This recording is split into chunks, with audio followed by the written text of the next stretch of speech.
Everything Something about there. My favorite.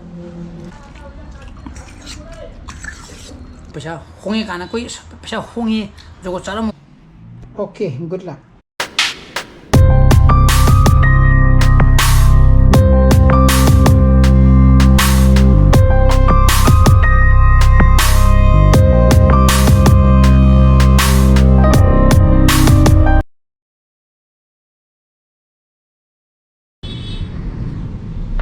Good morning guys, welcome back to my channel. My video kali.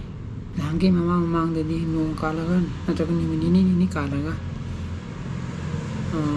Ingon sa kobati ki hauraga. Ko nok para holki lohomba adagi mangani sa koba paubagi blog to ina gana no makala alternate days for 2-3 days gap leraga modena taga kre ko. Ado ngasi degi hauraga haitane. As usual like daily blog tongna wai kana ona gena khali ko ina no ga ngangi je kai no mamang do heta blog ta haidana heta ngamakta matam heta yauri ko ado sidi gi dei egi daily blog lakna bai kana ona gena I kana daily blog hora gena khali ko adoni Isang upon spon chanagre ayo chat pedi aram ni pun pam kai tasle do e hinjang shok dum torom di ko ni pisu masan ngai ta bai ta aine mu pujari sangadi hawai kangtak kita kambel lore ko sidum soitin lore dum sidum sok palang tokloki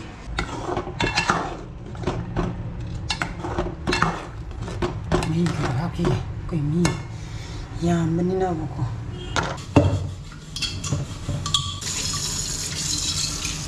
이제 버터로 오지 합자로 이제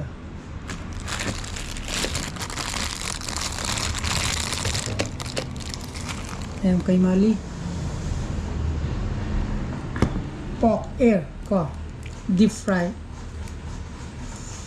pork mana ai hết lấy bấm đồ cái gì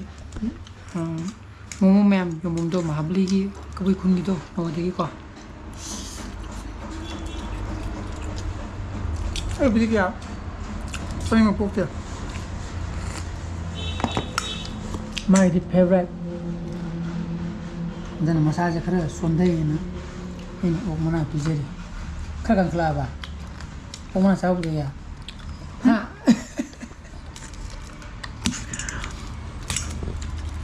Ini komeng. Piska tore. Pistol ula kena mat. Tore habnya. Di mana? Ahum kaya teruk aham jadi tera film mana ko tera film kita apa nih jadi cam lagi peteng tahu deh selalu lo ini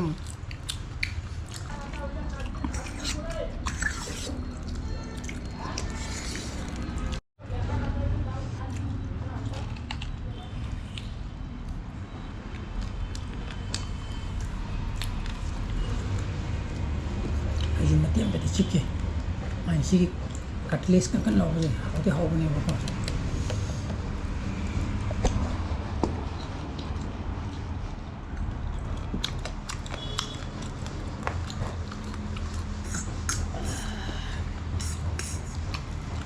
aina mai blog memang ini dah aina wedding photography ki ma yet to bidana ko chudu mangana 29,000 maybe 30,000 starting from 30,000 high bane ko ondo ko ka gini ko mun ska to mo ka pane uire mo na ka pi che ko sida professionally ondo hongi ko lena budget adun market chu id thadari gidi loi kham na yaro wedding photography ta ko adu ki mati thadari gidi apa nai roi seng ha gadi ani sahi kun mu chura ba moina ambai ja kun kun muksul mane mane ꯀꯣ ꯑꯗꯨꯅ ꯃꯣꯏꯒꯤꯅꯤ ꯌꯥꯝ ꯊꯤꯅ professional ꯑꯣꯏꯕꯅꯤ ꯑꯗꯨ ꯄꯩꯁꯥ ꯍꯣꯡꯉꯦ ꯀꯥꯟꯅ ꯑꯩꯈꯣꯏ ꯄꯩꯁꯥ ꯍꯣꯡꯉꯦ ꯖꯒꯣꯠ ꯆꯥꯔꯝꯃꯣꯏ ꯀꯩꯅꯣꯝ ꯇꯧꯔꯝꯒꯅꯤ ꯀꯥꯟꯅꯒ ꯈꯟꯕ ꯑꯗꯨꯝ ꯌꯥꯎꯋꯤꯗꯅ ꯑꯩꯈꯣꯏꯁꯦ ꯃꯥꯔꯀꯦꯠꯁꯤꯗ ꯄꯩꯁꯥꯒ ꯌꯥꯝꯅ ꯍꯣꯡꯉꯛꯇꯥꯔꯗꯤ ꯀꯩꯅꯣꯝ ꯇꯧꯔꯝꯒꯅꯤ ꯀꯥꯟꯅꯒ ꯃꯗꯨꯒꯨꯝꯕ ꯀꯔꯤꯝꯇ ꯂꯩꯔꯣꯏ ꯄꯩꯁꯥ ꯍꯣꯡꯉꯤꯗꯨꯗꯤ ꯉꯁꯥꯏꯒꯤ ꯑꯩꯈꯣꯏ ꯐꯦꯃꯤꯂꯤ ꯍꯥꯏꯗꯤ ꯑꯩꯈꯣꯏ ꯁꯣꯁꯥꯏꯇꯤꯁꯤ ꯗꯤꯐ꯭ꯔꯦꯟ ꯐꯦꯃꯤꯂꯤꯅꯤꯀꯣ ꯍꯥꯏꯗꯤ ꯉꯁꯥꯏꯒꯤ ꯃꯥꯒꯤ ꯂꯩꯇ ꯂꯥꯏꯔꯒꯤꯗꯀꯣ ꯑꯗꯨꯅ ꯑꯗꯨꯒꯤ ꯌꯦꯡꯉꯒ ꯃꯗꯨꯗꯒꯤ ꯍꯧꯕꯅꯦꯕꯀꯣ ꯑꯗꯒꯤ ꯍꯥꯞꯆꯟꯅꯤꯡꯉꯦ ꯃꯗꯨ ꯇꯧꯁꯤ ꯑꯃꯗ ꯇꯧꯁꯤ ꯂꯣꯏꯅꯃꯛ ꯇꯥꯟꯅꯔꯒ ꯂꯣꯏꯅꯃꯛ ꯇꯧꯕ ꯌꯥꯕ ꯉꯥꯛꯇꯅꯤ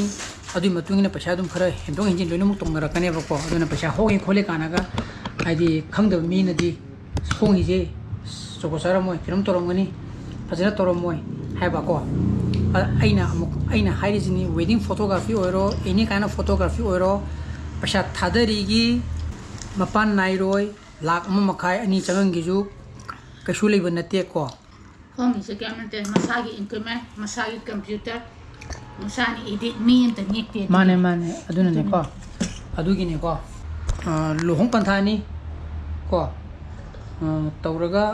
पाव फौनरगा दुम तोबिगिजु केम काइद्रे अइना फोन नंबर पीरिदो को अदुना वीडियो हेक हौरपगी मिरांग मोहम कास्टिंग हेक लोरपगा दुम तक लाउना दुम मसाजुन थेंगनरमनि खले को मामांगी ब्लॉग तो दुम हाफखिबने अदुनिदा उतिन मसा खकना को कि खुलुपि साना ले रे हेदा नुंदांग थोलप मी तुमनगर कांदा अदुन ngasi di फारगेना सि लेला सिजिने मोइन हाजे सिजे कोइगी हार्डबोर्ड कार्डबोर्ड कुम तैरे थमो दो सपोर्ट अमनि के थादरो दुगा आदि माना संग याबा सप याबा लंबी तो थमगन नफलम बनेबको हेक थोलप तारे अखु युमजे मथक ते लेजरगा जु ngसाइगी मखादगी आइदी मखादगी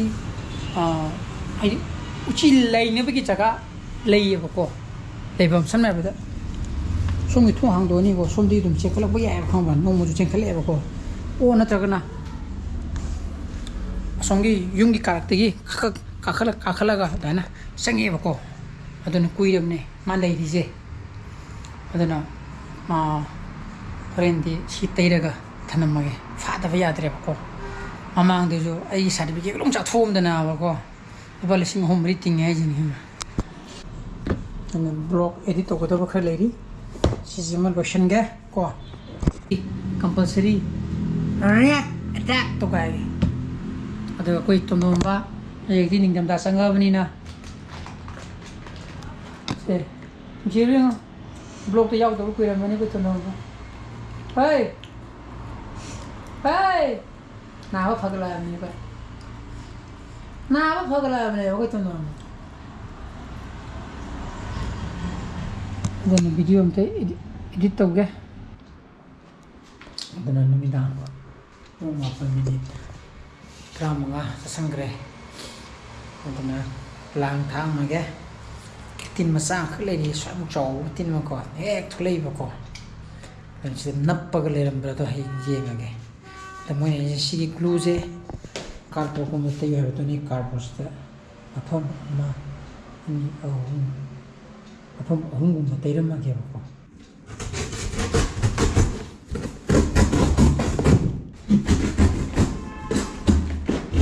पी बको सम तोय बको मा सोमदि चंगा ग नप नपे सोमदि चंगा जु गोंताक थाना मन फंगे फाइ थमगे बको याम नपी है सिदे काथरो पदबको नपसलम माले द मनु दिलोइन मही चेंद्रे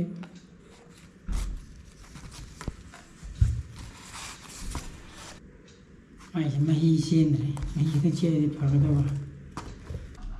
अदुना से अरायब गम नतेको से कौतादी लौथोंनबो होनाबदबको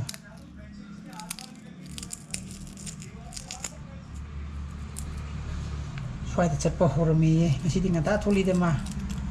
समिन फंगबजाला हेम रोक तोबदा